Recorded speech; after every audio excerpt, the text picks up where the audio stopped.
this video, we're going to cover some chapter 15 and 16 problems, the more difficult ones covering chemical kinetics.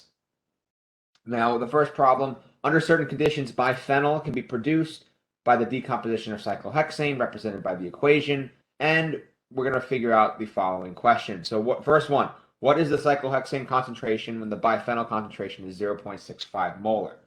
For this, it's important that we remember our basics. So by that, I mean our definition of the rate. So the rate equals the negative change in the concentration of the reactants, which also equals, or over time, which also equals the positive change in the products over time. But that also depends on the coefficient. So for a reactant, it would be 1 over A being the coefficient of that reactant, times the concentration of that reactant A, or the change in that concentration, over the change in time, which also equals the positive change in 1 over the coefficient B of the change in the concentration of the product divided by the change in time. So for this equation, we can represent it using this formula, which will help us solve both of these questions.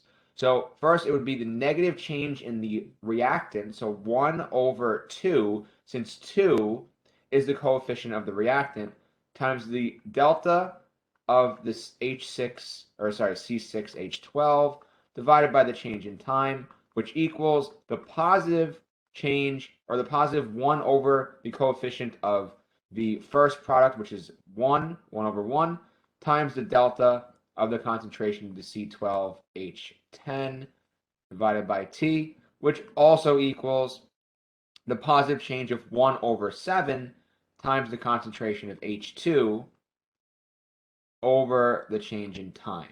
So using this, what is the cyclohexane concentration when biphenyl is 0.065? So biphenyl is C12H10. So C12H10, we can assume this delta over whatever delta T it takes for the concentration to reach 0.65, which we're not given, is going to be a constant for this in this case. It's going to be whatever time that is. So we can set up this rate. We could set up rate equals, and the data we have in this graph only represents the change in concentration for the reactant.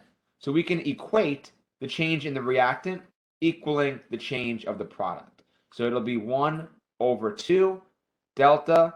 Now, in that amount of time, so here's what we're going to put here. That's different. That's the tough part. In that amount of time, this delta T that it takes for the concentration of biphenyl to reach 0.65 molar, that same amount of time would have passed for the C6H12 to reach its concentration. We don't know that time. So that's fine. That's fine that we don't know that time, because it's the same for both cases. So we can consider it negligible. So all we have is the delta of the C6H12, the change in that concentration over time, which cancels out with the change, or 1 over 1 times the change in the concentration of C12H10 over time. So we have our concentration in that amount of time change is 0.065. 0.065. And the reason why it's 0.065 is because it originally starts at 0. And we know that from the chart. Both products always start at 0. All of the reaction, the initial reaction at least, is represented by the concentration or the amount of reactants, since the reaction has not started yet.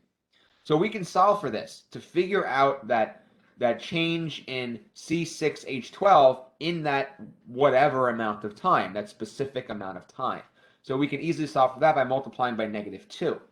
So the rate, or the concentration of, well, we won't even put delta. Well, we will put delta, that's true. Delta of C6H12 equals -2 times 0.065, which would be -0.13.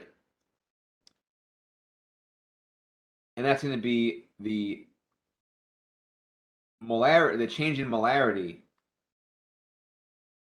or the change in molarity, not really over time, this is the change in molarity for that specific, that designated amount of time. Now, the question's asking for, what is the actual concentration at that time? We now know the net change, which means the reactant decreases by negative 0.13 molar.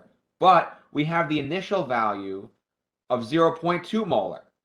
So 0.2 minus the change, 0.13, equals positive 0.07 molar, which is the answer, which would be the change or the initial value of the concentration minus the change, which equals the final value at the point that the biphenyl product reaches 0.065. I hope that makes sense. Now, the next one, very similar concept. We're going to use the same equation. So what is the hydrogen concentration, meaning H2, when the biphenyl is 0.088?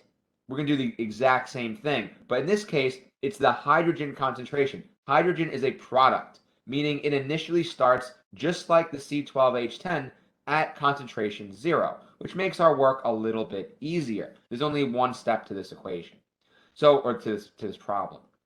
So what we're going to have to do is we're going to use the second part of this equality, stating that one of the products change equals the other product's change, with taking into account the coefficients, of course. So we are going to put in that 0.088 to the biphenyl concentration again. So we have 0.088 over delta T equals the change in concentration of H2 in that time, which we don't know, divided by our delta T. And the same as before, even though we don't know our delta T, it doesn't matter because it's the same for both, right? Whether it happens in 1.5 seconds or 1.2 seconds, it doesn't matter. It's the same for both, so they cancel out. Now, solving for this, oh, my bad, we need to put the 1 over 7 there. That's a big part of it. So solving for this, we multiply the 0.088 by 7. And this makes sense because looking at the equation, theoretically, for every 1 mole of C12H10 that's created, 7 moles of H2 have to be created. So this makes sense that the delta change in H2 is 7 times the amount the 7 times the amount of concentration of the other product. So 7 times 0.88 is 0.616. 0.616 molar of H2. Since H2 started, and that's the change, since H2 started at 0, and we know it's going up since products are being made, that is the answer. So it would be 0 plus that, which is 0.616. So those are our answers. Okay, moving forward. What is the reaction order at each temperature? That's the first question for this graph. Also, what is the rate constant at 310? What is the rate constant at 315? And what is the activation energy in joules per mole? So, to do this, we need Excel. Because we have all this data and we need to put it in. Because our approach is going to be using the pressure, and pressure is proportional to concentration, as we know from PV equals nRT. So PV equals nRT at a constant volume, which all of these reactions are at a constant volume. Volume's eliminated. They're not at a constant pressure. So, and our R is a constant, and T is also a constant, meaning that the pressure is proportional to the volume, or to the amount. Pressure is proportional to amount, and amount, since it's in the same liters, same amount of volume, is proportional to the moles. So we can use pressure just like we can molarity. Moving over to Excel, we want to see that we want to characterize which reaction order is going on here. Is it 0 order, first order, or second order? In order to do that, we need to see that the change in pressure or change in concentration, because pressure is proportional to concentration, we need to see the relationship versus time. When we know from first or from zero order, if concentration, I'll just put concentration versus time is linear, then it is zero order.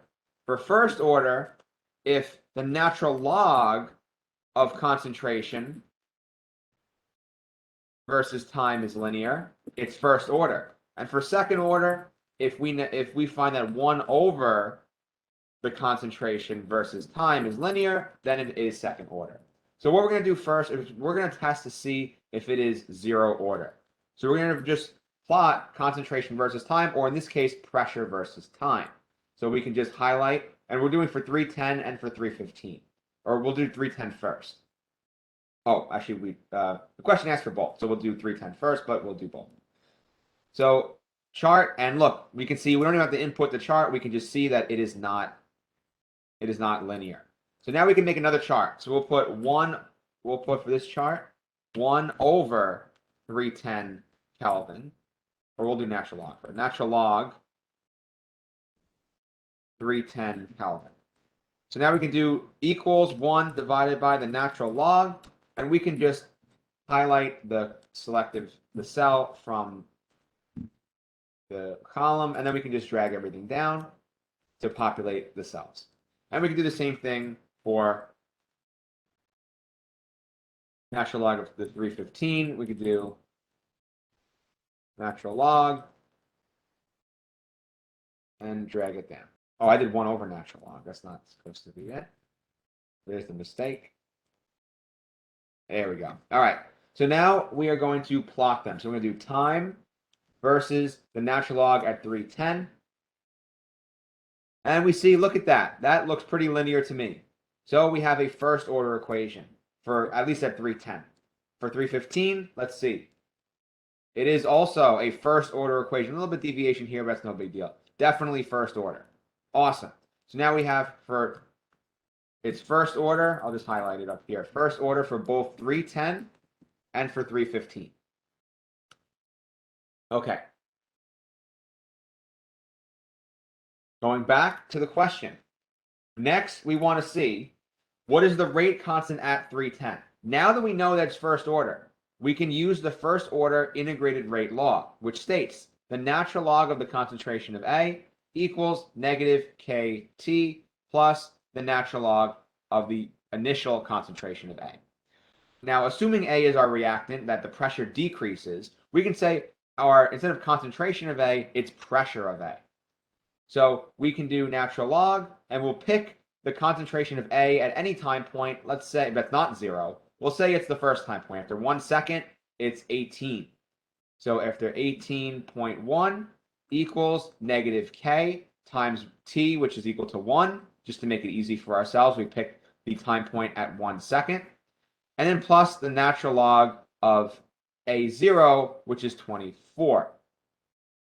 So we're solving for negative K. Now, I'm not going to put the answer here, but I will show the math, and please comment down below the answer if you get it. This will show me if you're actually listening to the video.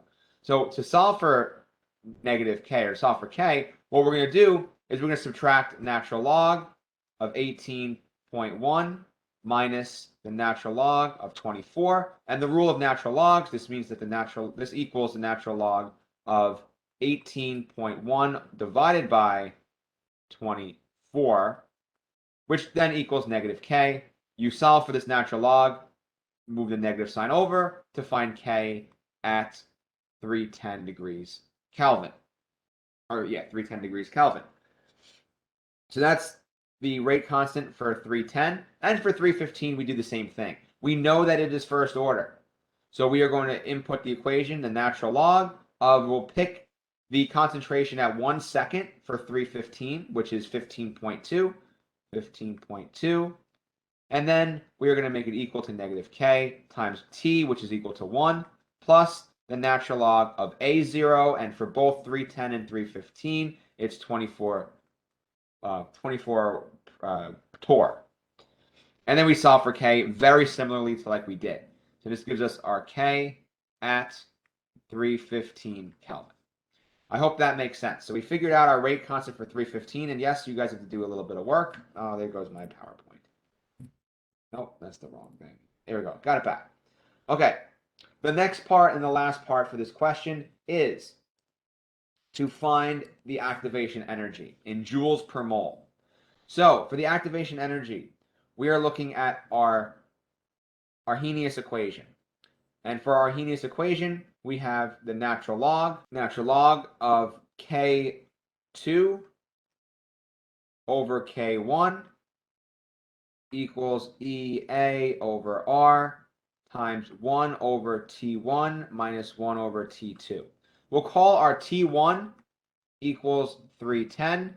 Our T2 is going to equal 315. We want to stay consistent to this. So our equation is going to look like natural log of K2. So our K at 315, which is the second equation here. And again, I'm not going to give you the answer, so we'll just put in K2 over K1 equals EA and over R, and the rate constant, or sorry, the ideal gas constant, in this case, since we're dealing with joules, is since we're dealing with joules, our rate constant is 8.314 times 1 over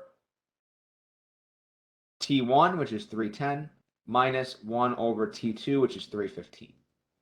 Just like that, and we solve for EA. This EA gives us the joules. So we're looking for joules per mole.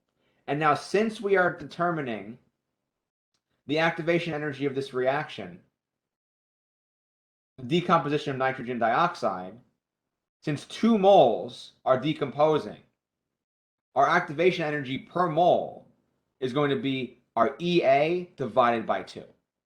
So keep that in mind for when you're solving. And also post any comments below. I know I didn't finish this problem completely, but you should have the gist on how to do it. Now for this question, when formic acid is heated, it decomposes to hydrogen and carbon dioxide in this first order decay. So they give you the information that you're looking for, that it's first order.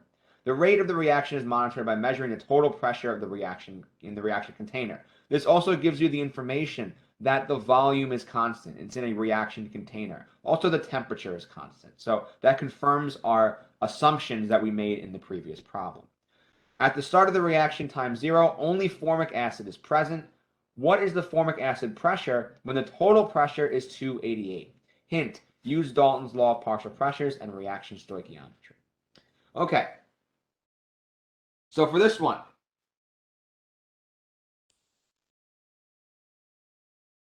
we have to assume, based on the equation, that we're dealing with a one-to-one reaction, which is true. So we're dealing with pressure and torr. So if you remember Dalton's law of partial pressures, adding up the pressure of everything in the mixture equals the total pressure for that container. So keep in mind this. I'm going to write down our equation. Yields CO2 plus, at time 0, we have 220 torr of the reactant, 0 of each product. That's true because the reaction has not started. At 50 seconds, we have 324 of the total reaction. So it says the rate of the reaction is monitored by measuring the total pressure in the reaction container. So 324 represents the total pressure. So this can be represented by 220 minus a certain amount equals that amount of HCOOH at that specific time, formic acid. At time equals 50. Also, what does that produce in terms of products? Since they are in a 1-to-1 ratio, and we can use the reaction stoichiometry to help us figure this out. Everything is in a 1-to-1 ratio, which means that whatever amount of partial pressure, or amount of moles, or amount of molarity, or amount of pressure that is given up by the reactant is converted into products at that molar ratio. Meaning, the amount of X that is lost, the amount of pressure that is lost by the reactant, is the same pressure that the products are gaining. And this all has to equal 324 at 50 seconds. And we can solve for X and actually figure out the pressure of CO2 and H2 at that at that time point based on the data given. Now we can do the same thing but backwards if we're being asked for a specific pressure. So our specific pressure that we're being given is 288. So we can say, all right, at pressure 288, and we know this. Looking at the table, it goes 220, 324, 379, etc. Meaning our 288 has to happen between 0 and 50 seconds. So we have to know that once we get our, we actually get our time, but we're not going to require that for the first part of the question. We can figure it out. So, and also we know that's first order, so we can even plot this curve and interpolate the curve. There are many ways to figure out this question. Okay, so regardless, we know that we have 220 minus some x value, and then we have an x value, and that x value is being turned into, that pressure is being lost by the reactant, is being turned into the product. So all we're doing is figuring out what this x value is. So it would be 220 minus x, that whole thing, plus 2x equals 288. Now this would, the parentheses would go away. It would be 220 minus plus 1x equals 288. And then we would subtract, and we'd have 288 minus 220 is going to be 68. So x equals 68. 68 torr. So it's saying what is the formic acid pressure when the total pressure is 288. This is tricky. X equals 68. 68 is not the answer. 68 would be what is the pressure of the CO2 and what is the pressure of the H2. That would be 68. But the pressure of the formic acid is actually 220 minus 68. I'm too lazy to do math right now. 220 minus 68 is 152. So the answer would be 152. Okay, the second part. What is the rate constant in per second? This can be solved many ways. We can use the integrated rate law very easily. So we can take the natural log of the pressure. We'll put pressure of A equals negative K times T plus the natural log of the initial pressure of A. The pressure of A being the formic acid. We can use formic acid. And we know the pressure of formic acid initially and at a specific time point. 324 we can pick, right? When the partial pressure is 324, we know this occurs at 50 seconds like we did before. We can solve for this x value to figure out the partial pressure of formic acid at 50 seconds. So the natural log of the initial pressure would be natural log of 220. And then we'd have negative K. We know we're using the point of 50 seconds equals the natural log of the partial pressure of the formic acid at the 50-second mark, which we can figure out right now. So it would be the same equation, 220 plus x equals, instead of 288, we have 220 plus x equals 324. So that's going to be 104. So 104 torr is the x value that's lost. So at 50 seconds, our formic acid concentration is going to be 220 minus 104, which is going to be 116. So the natural log of 116 goes right here, and we can solve for t. Solving for t, or solving for k. We can solve for k. And I'm not going to do that here. I'll leave you on a limb, but please be sure to comment the answers below. So that's it, guys, for these couple questions. They're kind of difficult, but I hope you understand them. If not, rewind and listen to my explanations again. And of course, if you have any questions or need any clarifications, or if I made a mistake, feel free to comment on the video below. Thank you.